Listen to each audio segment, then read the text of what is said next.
Mayhem in the aftermath of drone strikes in central Kyiv on Monday morning. Kyiv's mayor said the capital's central Shevchenko district faced the brunt of it, damaging several apartment blocks and setting fire to a non-residential building. Explosions resounded during the morning rush hour from the same central Kyiv district where a missile strike a week ago tore a hole in a children's playground. Buildings had been damaged and people took refuge in Kyiv's metro stations after a second barrage of attacks in as many weeks. The mayor said Monday's barrage came in successive waves of 28 drones, in what many fear could become a more common mode of attack as Russia seeks to avoid depleting its stockpiles of long-range precision missiles. However, the city's residents continued working and commuting around the city on Monday despite their fears after further attacks from drones. I feel very bad. I have 2 children and our morning started very loudly because the area where we live near the train station was hit. But after the air raid was finished, I had to go to my job. I drove to my work, but there was an air raid again. So I'm trying to stay close to a shelter, but I'm still outside. I know it's wrong. I'm so angry because I get news every minute. And I now understand that a couple where the woman was 6 months pregnant were taken from rubble. So what can I feel? I'm full of rage. I'm full of rage and hate for those 2-legged creatures. Rescuers continued to search for survivors in Kyiv on Monday after a drone slammed into a residential building in the capital. At least 4 people were killed in the attack, and energy facilities were also struck elsewhere in the city. The drones appear to include Iranian-made Shahids. Visuals have come in of rescue workers recovering a body from the rubble of a building after waves of explosive latent suicide drones struck the capital. Russian forces have increasingly turned to targeting civilian infrastructure in Kyiv and other cities as winter approaches, disrupting electricity and fuel supplies. Ukraine's Western partners have pledged to strengthen the country's air defenses in the wake of the missile and drone attacks in recent weeks that often now target the heart of the capital, Kyiv. Ukraine's air forces said at least 37 Kamikaze drones had been destroyed since Sunday night. Ukrainian patrol police on Monday shared footage showing police officers shooting down drones in Kyiv.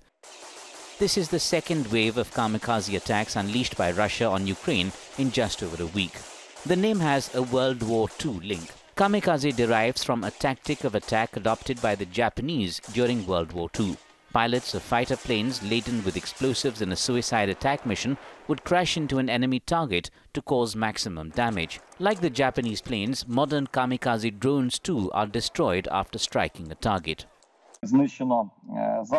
From last night, from 9:30 p.m. until today, it is confirmed that at least 37 kamikaze drones have been destroyed. They have flown in from the south direction. According to preliminary estimations, around 85 to 86% of drones are destroyed by the air defense and other defense forces, including ground forces. The European Union is to greenlight a military training mission in Europe for thousands of Ukrainian troops and provide around €500 million in extra funds to help buy weapons for the war-torn country. The aim is to train some 15,000 Ukrainian troops, chiefly in Poland and Germany. It will range from standard military training to specialized instruction based on Ukraine's needs. It is hoped that the mission will be up and running by mid-November. These wars continue sending shockwaves around the world. Russia is more and more isolated, as we could see on the vote last day in the United Nations. Morally, politically, even militarily, Russia is losing this war. So we have to continue supporting Ukraine. And that's what the ministers will decide today.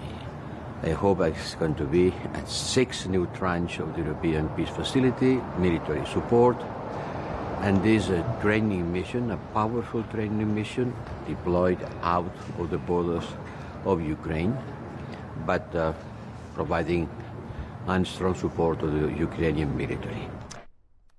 Several EU and NATO nations are already training Ukraine's armed forces on a bilateral basis. NATO started training military instructors in Ukraine after Russia annexed the Crimean Peninsula in 2014. The military alliance believes that preparing the trainers is the most effective way of helping Ukraine's armed forces, as it does not require troops needed for battle to lead the country. The ministers are also expected to approve a sixth tranche of money worth around 500 million euros from the European Peace Facility, a fund being used to reimburse member countries that provide weapons, ammunition and non-lethal military support to Ukraine. We saw this morning again Kyiv under a Russian attack. Therefore, it's very important that we respond decisively from the EU side.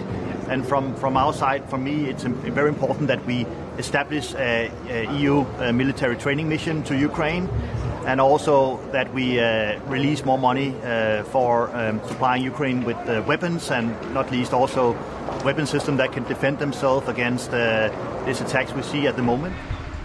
It will bring to just over 3 billion euros the total EU sum in security support being made available for Ukraine.